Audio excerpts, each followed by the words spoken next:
मला आई मिळत नाही. म्हणून मी सांगत आलो, सांगत आहे, सांगत राहणार.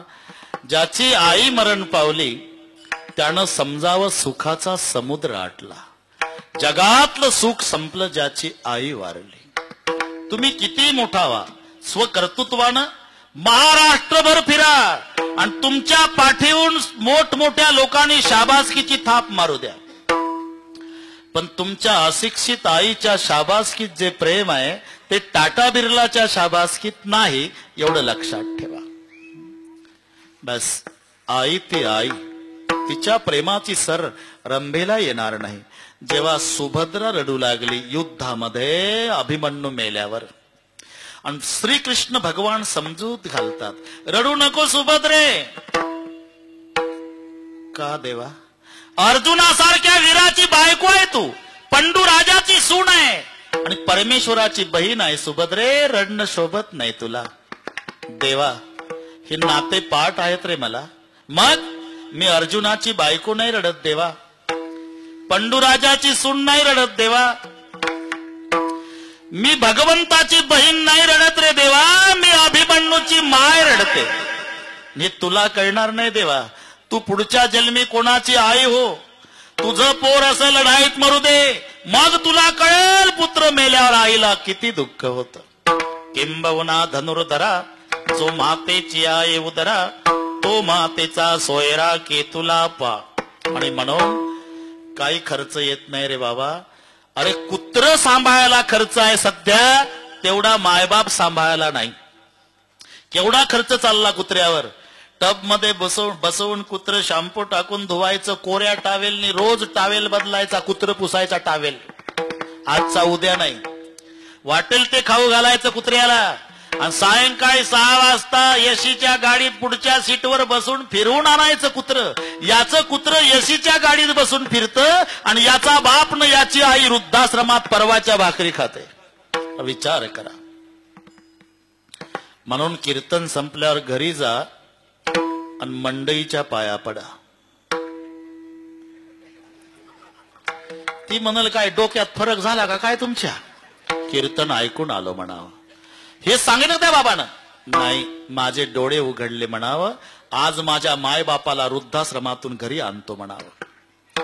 ती म्हणाल घरी आणा, पण बंगल्यात नाही राहू देणार, जर्सी गायीच्या गोठ्यात ठेवतो म्हणावं. आणा मायबापाला. गाई दाटी वाटी बांधून एक कोपरा खाली करा.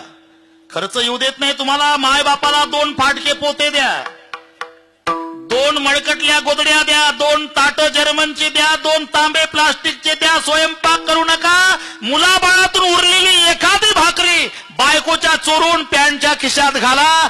ज्या मायबापानं उसनं पासनं करून तुम्हाला लहानाचं मोठं केलं, त्यांच्यासाठी रोज एक भाकरी चोरा. पाप नाही लागणार तुम्हाला. मोटरसायकलने ऑफिसला जात असताना मोटरसायकल गोठ्याकडून न्या. का? जसे जनावर मालकाची वाट पाहतात, आमचा मालक चारा टाकायला येईल, तसं भुकेनं व्याकुळ झाल्यामुळे मायबाप सारखे बघत असतील आमचा लेक भाकर घेऊन येईल. गोठ्याच्या पुढे मोटरसायकल उभी करा. उतरू नका, तुमची वेळ वाचवतो.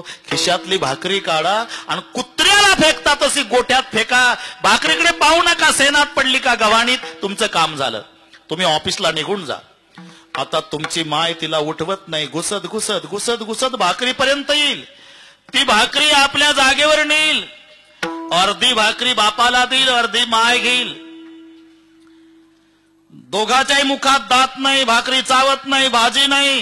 दोघही ताकद लावून मायबाप आपापल्या अर्ध्या अर्ध्या भाकरीचा ताटात भुगा करतील, त्याच्यात पाणी वततील आणि भाकरी खाताना एकमेकाकडे पाहून डबडबल्या डोळ्यानं. तेव्हा माय म्हणल का हो, 4 वर्ष होतो आपण वृद्धाश्रमात, तिथल्या खाकी कपडेवाले कर्मचारी सेवा करायचे, रोज गरम चपात्या दुपारी द्यायचे हो. इथं 4 महिन्यापासून गोठ्यात कुत्र्यासारखी भाकरी फेकतोय आपला दादा.